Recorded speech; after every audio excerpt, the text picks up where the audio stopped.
Hi friends, Saturday இன்றைக்கி என்ன லஞ்சுன்றதை பார்த்துடலாமா? இன்றைக்கி லஞ்சு சிம்பிள். ஓகே சொல்லிட்டேன். இது பார்த்திங்கன்னா இஞ்சி போட்டிருக்கேன். இன்னும் நல்லா கலக்கிட்டேன். இதோடு இஞ்சி போட்டு நல்லா கலக்கணும். ஸோ கடுகு தாளிச்சிருக்கேன். தயிர் போட்டு சுடு ரைஸ் இருக்கு இல்லையா, ரைஸு அதை நல்லா குழச்சிக்கணும். ஓகே, குழச்சிக்கிட்டு உப்பு கடுகு போட்டுக்கிட்டு ஒரு பீஸ் இஞ்சி தட்டி போட்டிருக்கேன். உங்களுக்கு வேணால் கருவேப்பிலை போட்டுக்கலாம். எல்லாமே போட்டு கலக்கிட்டுருக்கேன். கொஞ்சமாக இல்லை பாலும் சேர்த்துருக்கேன். அப்போ தான் உங்களுக்கு ரொம்ப புளிப்பு இல்லாமல் நல்ல ஒரு சூப்பரான தயிர் சாதம் கிடைக்கும். அதனால் கொஞ்சம் பாலும் சேர்த்துருக்கேன். ஸோ மூடி வச்சுக்கலாம். காய்ச்சின பால் ஊற்றிக்கலாம். இங்கே பார்த்தீங்கன்னா பசங்களுக்கு பிடிக்குன்றனால பொட்டேட்டோ நல்லா ஃப்ரை பண்ணி நல்லா கரண்டியை வச்சு இப்படி மசிச்சு வச்சுக்கிட்டு அப்படி இருந்தால் தான் உங்களுக்கு பிடிக்கும். ஸோ சூப்பராக இருக்கும். ஆனியன் எதுவும் போடல. மிளகாத்தூள், உப்பு இதெல்லாம் போட்டு மல்லி பவுட்ரு போட்டுக்கிட்டேன். ஓகே, அவ்வளோதான். கொஞ்சமாக தண்ணி தெளித்து நல்லா எல்லாம் விட்டு செஞ்சிங்கன்னா சூப்பராக இருக்கும். இங்கே பார்த்தீங்கன்னா மாங்காய் பண்ணியிருக்கேன்.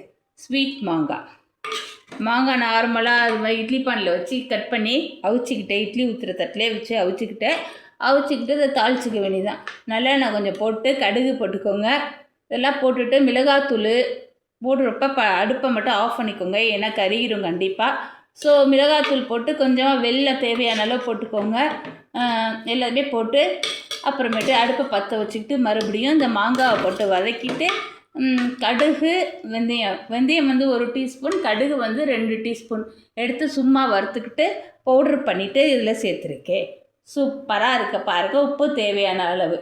ஸோ இது மாதிரி செய்கிறப்ப நல்லாயிருக்கும். இன்றைக்கி லஞ்சு நல்லாவே இருக்கும் தயிர் சாதம். ஓகே ஃப்ரெண்ட்,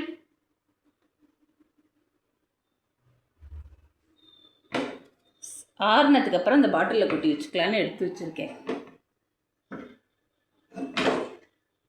ஸோ அவ்வளோதான் லஞ்சு.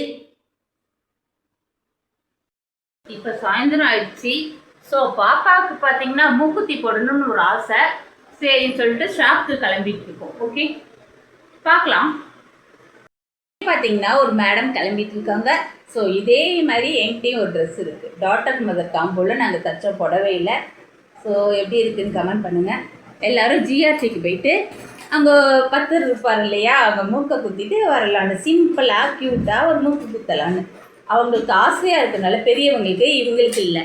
ஸோ அவங்களுக்கு ஆசையாக இருக்குன்றனால குத்திக்கலான்னு ஒரு பிளான். அம்மா கொஞ்சம் மூஞ்ச காட்டு, பொட்டு வச்சுரு, அக்கா போய் எடுத்துகிட்டு வரேன். ஓகே, இதுதான் என்னுடைய ட்ரெஸ்ஸு. எப்படி இருக்குன்றதை கமெண்ட் பண்ணுங்கள். பாருங்கள், 2 பேரும் ரெடி ஆகிட்டுருக்காங்க.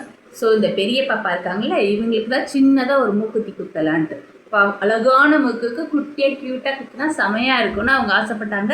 ஸோ அதனால பார்த்தீங்கன்னா நானும் பாப்பாவும் ஒரே மாதிரி ட்ரெஸ்ஸு, ஒயிட் கலர். ஓகே, இந்த பாப்பாவும் நானும் புடவையில் தைச்ச ட்ரெஸ்ஸு. அது எப்போயாவது போடுவோம், டெம்பிளுக்கு எங்கேயாவது போனால் போடலான்னு.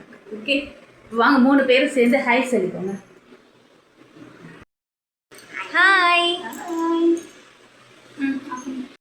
அவ்வளோதான், ரெடி ஆகிட்டு கீழே வந்தாச்சு. ரதி பயமாக இருக்கடா மூக்குத்தி சார்? லைட்டாக.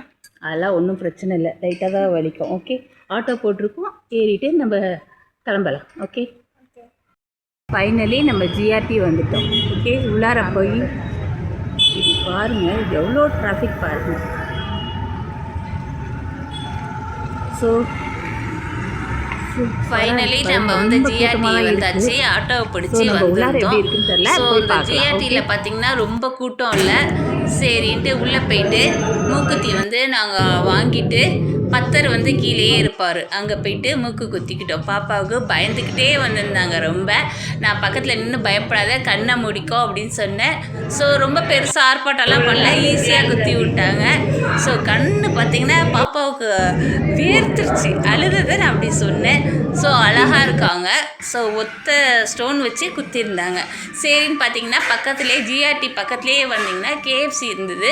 அவங்க பாப்பாவுக்கு பர்கர்னால் பிடிக்கும் 2 பேருக்கும். சரி, நாங்கள் 4 பேரும் பர்கர் ஆர்டர் பண்ணி சாப்பிட்டுட்டு ஜூஸ் குடிச்சிட்டு ஃபோட்டோலாம் எடுத்தாங்க கொஞ்சம் பசங்க. எடுத்துக்கிட்டு அப்படியே நாங்கள் ஆட்டோ போட்டுட்டு கிளம்பிட்டோம். நல்லா இப்போ பார்த்தீங்கன்னா பர்கர்லாம் ஆர்டர் பண்ணி சாப்பிட்டுட்ருக்கோம். ஓகே, ஸோ பார்த்தீங்கன்னா நான் பயந்துக்கிட்டே போனேன். எங்கே வலிக்குமோ ரொம்ப வலிக்குமோ என்னமோ நினச்சேன். அந்தளவுக்குலாம் அவங்களுக்கு வலிக்கலை. ஸோ பக்கத்தில் நின்று கையை மட்டும் பிடிச்சிக்கிட்டேன். மித்தபடி அவங்களுக்கு ரொம்ப நாளாக ஆசை மூக்கு குத்திக்கணுன்ட்டு. ஸோ இப்போ வந்து ரீசெண்டாக 10th முடிச்சிருக்கனால ஹாலிடேஸ் இருக்கனால அவங்களுக்கு அழகாக இருக்குன்ற மாதிரி நாங்கள் வந்து குத்திக்கிட்டோம். ஓகே. ஸோ பார்த்தீங்கன்னா கேஎஃப்சியில் வெளில நின்று ஃபோட்டோலாம் எடுத்துக்கிட்டாங்க. எய்த்த மாதிரி பார்த்திங்கன்னா ஒரு எவ்வளோ பெரிய பில்டிங் பாருங்கள், அதை பார்த்தாவே எனக்கு தலை சுற்றுச்சு. ஸோ அதனால நான் ரொம்ப பார்க்கல, பசங்க மட்டும் ஃபோட்டோ எடுத்தாங்க. பக்கத்தில் பார்த்திங்கன்னா இந்த ஹியரிங்ஸ் வந்து விற்றாங்க 100 rupees அது மாதிரி. ஸோ அதை மட்டும் பார்த்தோம். நல்ல நல்ல கலெக்ஷனாக வச்சுருந்தாங்க. இந்த பில்டிங்கை பார்த்திங்கன்னா தலையே சுற்றிடும், அந்த அளவுக்கு ஹைட்டு பார்த்திங்கன்னா.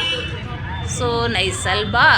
சரின்னு பக்கத்துலேயே நின்று இந்த தோடெல்லாம் கம்மெல்லாம் நாங்கள் பார்த்துட்டு இருந்தோம். ஆட்டோ போட்டுட்டு அப்படியே வீட்டுக்கு கிளம்பிட்டோம். ஸோ நிறைய கலெக்ஷன் வச்சுருந்தாங்க. ஸோ எல்லாமே 150, 100 rupees இந்த ரேஞ்சில் இருந்துச்சு. ஸோ அதை தான் நாங்கள் வாஷ் பண்ணிட்டோம். ஓகே. பாப்பாவுக்கு மூக்கு குத்தி இருக்கிறது எப்படி இருக்குதுன்றது கமெண்ட் பண்ணுங்கள். Okay friend. வெரி நைஸ் அல்பா. சூப்பர் கலெக்ஷனாக வச்சுருந்தாங்க. எனக்கு கொஞ்சம் காஸ்ட்லியாக இருந்த மாதிரி இருந்துச்சு, அதனால் நான் எடுக்கலை. ஓகே.